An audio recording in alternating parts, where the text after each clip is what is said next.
Have you ever heard of the quick reference panels in Scrivener 3 for Windows? Well, a quick reference panel is a way to open something out without putting it in your main editor. The easiest way to use this function is to right-click on the item you want to open up, select Open and As Quick Reference. This will bring the document up in a separate window, with many of the editing options available and some menu options too. You can open up multiple of these quick reference panels at once if you wish. One thing you'll notice is that if you click on your manuscript, the quick reference panel will disappear. It's just gone behind the Scrivener window. If you want to keep it available over the top of your editor, then go to the Window menu and select Float Quick Reference Panels, or use Win, Shift and Q.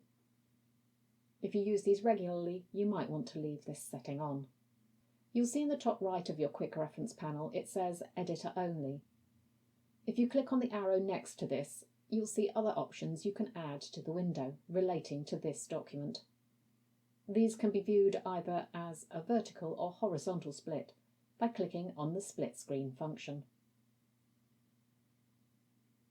Next time we'll be talking about the scratch pad. No, that's not like a back scratcher.